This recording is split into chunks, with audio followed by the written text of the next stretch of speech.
Hey everyone, what's up? Welcome to this video review of Sonic the Hedgehog issue 224, the issue before the 225th anniversary issue. Well, I have to say this is a very interesting issue. From the summaries that I've read online to what I've just seen, it seems that everything's almost falling in place. It's almost like Ian has written Eggman to the point that to take a quote, to draw away from a quote or a line from my favorite movie Speed about the villain, they said about the villain in Speed, he's crazy, not stupid. In other words, it's saying that he's crazy and smart. And he knows it.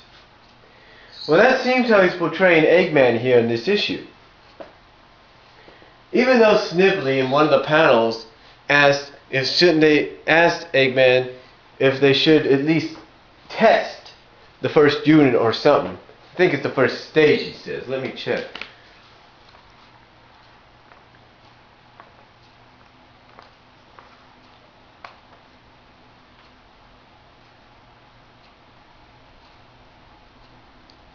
Yes, he basically tells Snively to begin the countdown, and Snively says, "Are you sure? Are you sure?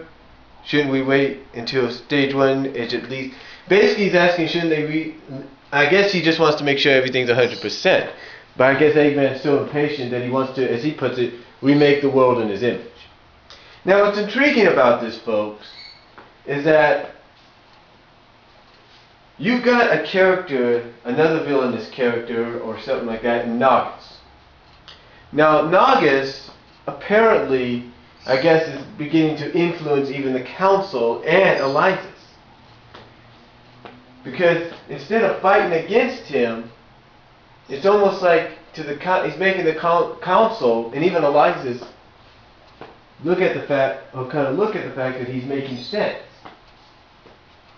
And what I mean by him making sense, folks, is that when you think about it, he mentions to Elias, look, just let me be king and you can go back to your simple life. In other words, Nagas knows that deep down, Elias really doesn't want this responsibility. But he realizes the only way that Elias could have back his old life is if he just steps down. And it seems that Elias is getting influenced by this fact. But Sonic's not buying it. So the question is, what exactly is going to happen next issue? What's going to happen in the issues in between? Will Nagas become king?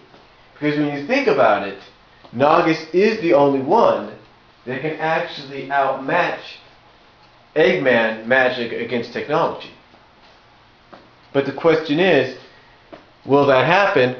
And is this all influential? To me, as a reader, it seems to be more inferential.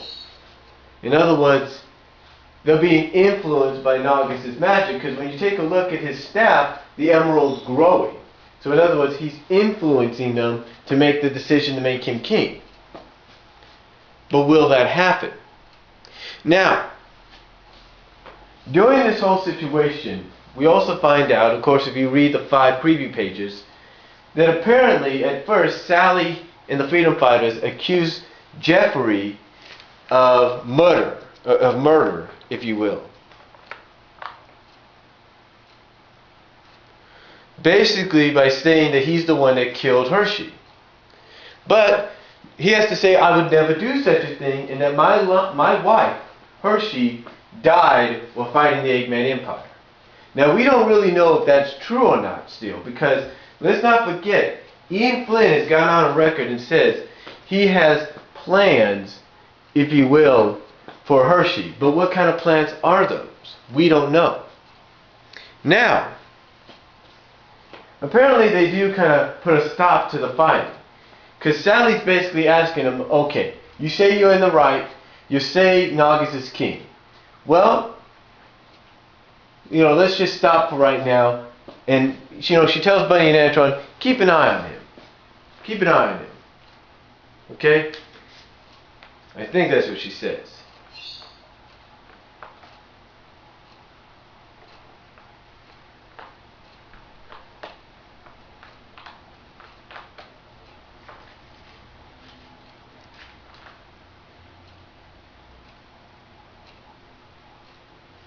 Basically, she's telling him, let justice take its course. So anyway, what we find out also is we notice Nicole kneeling down next to the crystallized nanites and says she can't feel them anymore.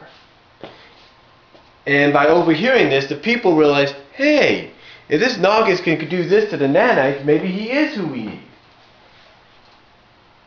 So, and if you take a look at Nicole's expressions in this issue, it kind of gives you an idea after Sally suggests to her, hey, take some time away,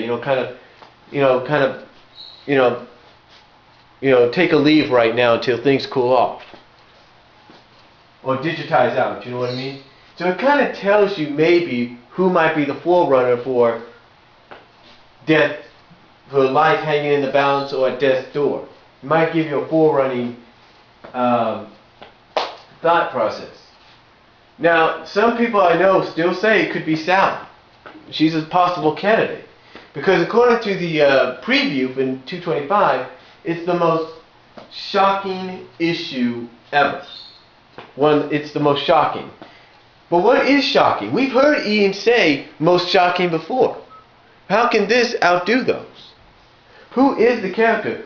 Who is the one that, according to one source telling me, was shocked? Well, basically, one source told me that Ian was shocked that Sega gave the approval of. But who could it be? We don't know. If it is Sally, I guarantee you this. A lot of fans ain't going to be happy. Because do you not think Ian doesn't see the fan art and everything on display at DeviantArt? Because he has a DeviantArt account, people. He has a YouTube account as well. So what does that tell you? Anyway, getting back to the review. One of the things you will notice in this issue is they have the countdown going on until finally at the bottom until the launch. Now, here's what's interesting about this, folks. Here's what's interesting. You basically got a villain fighting Sonic who now has to put probably his differences aside to fight the Death Egg. But the question is the Death Egg fully operational? It looks like it, doesn't it? But what does Snively mean by shouldn't we wait till stage 1 in stage 1? See, these are questions that will be answered, folks. They will be answered in time. But how will they be answered? How will they be answered, folks? We don't know. We don't know how they'll be answered. We don't know what's going to happen next issue. The candidates are right there for those that could be on death's door before you know it. But who are they?